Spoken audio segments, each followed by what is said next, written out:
1649 to St. George's Hill. A ragged band they called the Diggers came to show the people's will. They defied the landlords, they defied the laws. They were the dispossessed, reclaiming what was theirs. We come in peace, they said, to dig and sow. We come to work. Longer than that. And when I listened to Kathy Hunt's talk, one of your previous meetings, and she talked about the sweated trades. There are a lot of similarities here to some of the other industries that Kathy talked about. You had intense labour conditions, poor working environment, low wages paid by piece, particularly for the women workers, a ready supply of labour, and a lack of trade union organisation. And these were characteristic of both the factory and the home working in the villages at the time. I'm going to quote from one of the workers who wrote about the conditions in Eyam, and he said, "Girls who sit over sewing machines become round-shouldered and lose their eyesight by continual straining when the light is bad. One of the contemptible actions of our firm is refusing to light the gas at early morning or on a dull day."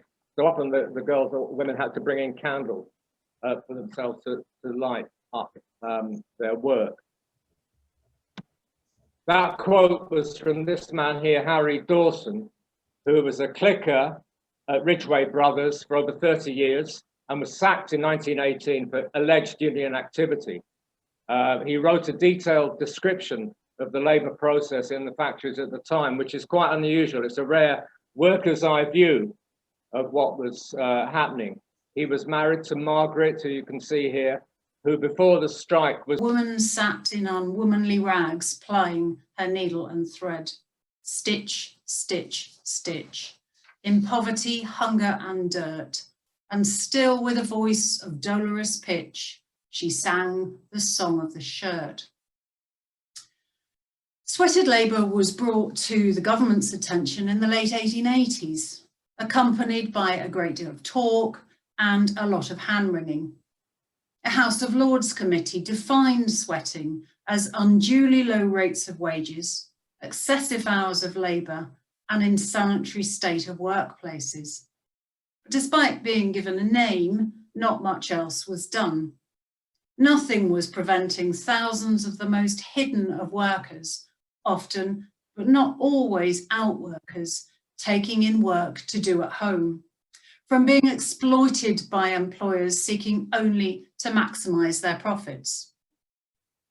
Sweating was prevalent across many industries, both in people's homes and in factories, and rush orders often resulted in whole families being engaged in, for example, box making, including matchboxes, sack making, sewing beads onto shoes, making hairbrushes and umbrellas, belts and ties, covering tennis balls, stuffing toys, all sorts of jobs.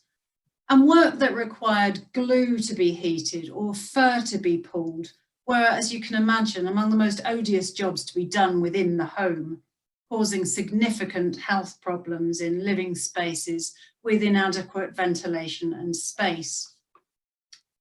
Here we have a description by trade union leader Julia Varley of a family working together in a dark and ill-ventilated house. The table, she said, was filled with cards and buttons. 3 children and an old man sat with fingers flying up and down, scarcely a pause, as the buttons were stitched onto the cards. The investigator, who was a clergyman, with trembling voice, questioned the woman and found that she was hoping to have a good week. They were trying to finish the last lot, which, if done in time, would bring in 6 shillings for the week. Mother, 5 children. Resolved that the Secretary, Jack Charlesworth, investigate the allegations. A motion on racial discrimination was put to the main council by Mrs. Mickey Shaw on behalf of the Nottingham branch of the Clerical and Administrative Workers Union. The meeting, attended by over 100 delegates from trade union branches representing the majority of trade unionists in the city, was carried with only 2 against. It declared its opposition to colour bar in any form. It recognises the right of all workers to earn a living, irrespective of race, and condemns the action of employers and tradespeople who discriminate against coloured people, and stated its intention to render all possible assistance to colonial workers in Nottingham to ensure that they had every opportunity of securing employment and of enjoying full trade union rights and conditions. A colour bar subcommittee was set up. Appeals to the local press were made to bring cases of discrimination to the council, and coloured or colonial workers, and all the way through this, the reference to names of people that goes back and forth, were invited to attend council.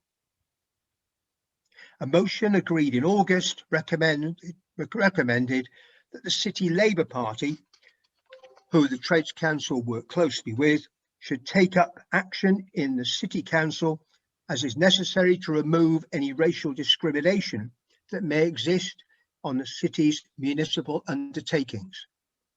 This was aimed especially at city transport. The Trades Council was well aware that Nottingham City Transport had serious labour shortage, having made representations over the past year to the East Midlands Traffic Commissioner over just this on their behalf. But colour bar was strongly in place. George Powell remembered, if I quote what he wrote, "I applied for a job as a bus conductor and was told I wasn't intelligent enough to be a conductor." Many other people, and some people who are in the audience today, went through that experience. And he wasn't the only one.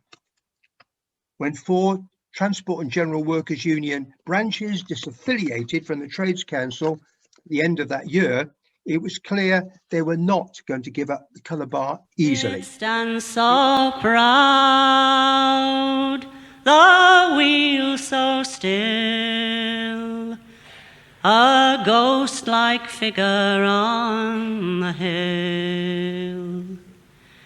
It seems so strange, there is no sound. Now there are no men on the ground. What will become of this pit yard, where men once laboured, faces hard? Tired and weary, their shift done, never having seen the sun. Will it become a sacred ground, with foreign tourists gazing around, asking if men once worked here, way beneath this pitted gear? Empty tubs once filled with coal, lined up like men on the dole. Will they e'er be used again, or left for scrap? Those feet in ancient time walk upon England's mountains green, and was the holy Lamb of God on England's pleasant pastures seen, and did the countenance divine shine forth upon our clouded hills, and was Jerusalem builded here among these dark satanic mills? Bring me my bow of burning gold, bring me my arrows of desire, bring me my spear, O clouds unfold, bring me my chariot of fire.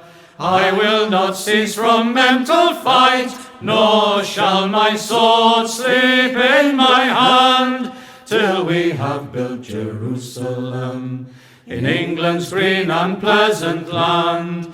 I will not cease from mental fight, nor shall my sword sleep in my hand, till we have built Jerusalem in England's green and pleasant land.